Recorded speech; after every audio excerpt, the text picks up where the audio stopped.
نو هلته چې کوم تعریف سوی دی هلته دا دی چې د عوامو حکومت د عوامو په ذریعه باندې پر عوامو باندې دا درې توري دي د عوامو حکومت به وي د عوامو په ذریعه باندې پر عوامو باندې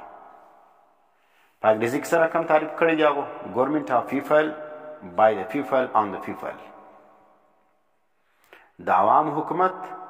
د عوامو په ذریعه باندې پر عوامو باندې نو اوس د اوله جمله چې راواخلي د عوامو حکومت دا بنیاد د جمهوریت چې کوم دی هغه ولاړ پر دې شي باندې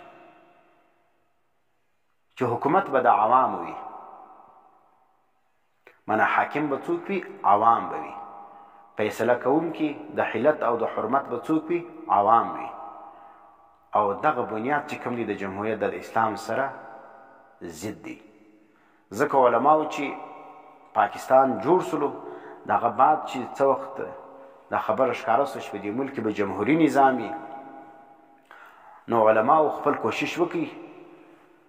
د هغو دپاره یو آیین چې کوم دی یو دستور د جوړولو په وخت کې دا علماو بیا یو څو نکات د اسلام پکې داخلي کړي چې دا جمهوریت لږ مسلمان سي دا خو ډېر غټ کافر دی دا نو ځکه قرارداد مقاصد چې علماو تیار کړي پای کې د علمای دیوبند نمایندګان هم موجود ولو بریلویان هم پکې موجود ولو جماعت اسلامي هم پکې موجود وله نورو مختلف مکتبه فکر والا شیعګان دا ګر پکې موجود ولو نو دا خبره چې کوم د عوامو د حاکمیت خبره دا ډېره خطرناکه وله نو ځکه هغه راولاړ سلو دغه نقطه یې پکې شامله کړه چې په دې ملک کې به حاکمیت د الله موجود وي حاکم به الله وي عوام حاکم نه دي دا نو اوس ګوره د جمهوریت بنیاد چې کوم دی هغه چې حقیقي جمهوریت وي په هغه کې اوله خبره دغه خطرناکه ده چې د عوامو حاکمیت به وي او اسلام کې حاکم څوک دی الله دی مالک الملک احکم الحاکمین دا الله دی عوام نه دي دا فیصله به د الله چلیږي حکم به د الله چلیږي او دا حکمرانان چې کوم مجازي حکمرانان دي دا به څه وکړي صرف نافظي به نو خلاصه دا سوله حقیقي حاکم په جمهوریت کې دا عوام دي او مجازي حاکمان دا منتخب نمایندگان دي دا معنی عوام چې کوم نمایندگان منتخب کړل دا خو حاکمان دي خو حقیقت کې نه دي دا ځکه حقیقت کې حاکم دا څوک دي د عوام دي چې څه وخت وغواړي دا نمایندګان به ختم کوي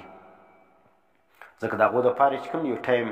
ورک یا ټایم فریم چې کوم د هغه مقرر کړی دي چې دومره قدر وخت کې به تاسو حکومت کوئ او دا حکومت به چلوئ نظام به چلوئ قوانین به جوړوئ د هغه وروسته چې کوم دی هغه بیا تاسو ته چټۍ دی بیا به راځي موږ لره بیا موږ ګورو تاسو چې په تاسو کې چا ښه عمل کړی دی بیا حساب و کتاب ورسره کېږي لکه څنګه چې الله د خپلو بندګانو سره حساب کوي دا رقم په جمهوریت کې هر 15 کاله بعد چې کوم دی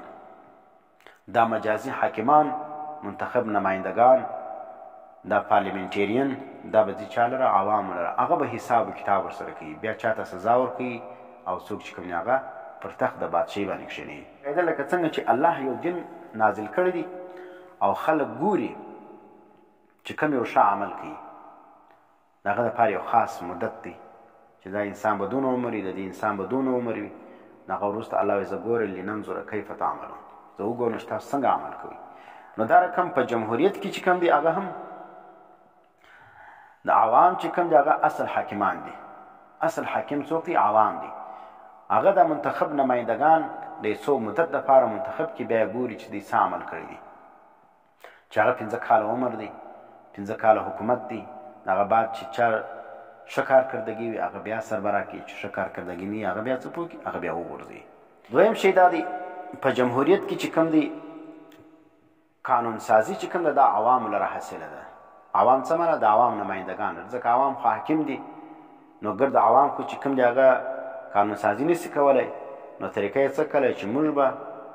چې کوم څوک منتخب کړي هغه سړی چې کوم دی هغه به بیا زموږ نمایندهیي نو دا نمایندګان چې بیا سره جمع شي پارلیمنټ کې چې دی هغه ته د شورایت نوم هم ورکوي چې دا شورایي نظام دی دا شورایت نه دی دروغ دی نو دغه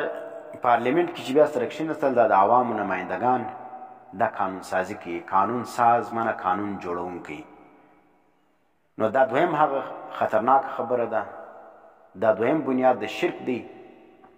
چې په جمهوریت کې موجود دی، چې قانون سازی دا حق د چا دی؟ دا د نمایندګانو دی یا د عوامو دی، ځکه په جمهوریت کې عوام حاکم دي، نو د هغه نمایندګان چې قانون سازی کوي دا حق د هغو دی. نو قانون سازی حق و عوامو ته ورکول یا د عوامو نمایندګانو ته ورکول دا د اسلام سره ډېر ضد خبره ده. اسلام کې چې کوم دی قانون سازی حق صرف الله لره حاصل دی، د الله ما سوا بل څوک قانون ساز نه دی. خو په دغه کې جمهوریت کې چې کوم دی هغه د قانون سازی حق چاله حاصل دی؟ هغه عوام له حاصل دی او د هغو نمایندګان لره. او د دې قانون تشریح چې کوم دی هغه بیا د انګریز ویونکي، انګریزي تعلیم کې مهارت حاصلونکي ججان او وکیلان به وي، هغه به د دې تشریح کوي. ګوره چې اسلامي جمهوریت وي هم به هلته تشریح د دې قانون څوک کوي؟ هغه فاسق و فاجر جج به کوي چې هغه د اسلام د الف د ب سم نه خبره. دا په اسلامي جمهوریتو کې هم دغه رقم دا قانون دا سته چې د قانون تشریح به څوک عالم به نه کوي، شیخ الحدیث به نه کوي، شیخ التفسیر به نه کوي، بلکې څوک به کوي؟ دا چې کوم دی هغه به یو خریلی فاسق و فاجر جج چې د اسلام د الحمدلله او د کل هو الله سم نه خبرې، هغه به تشریح کوي د دې.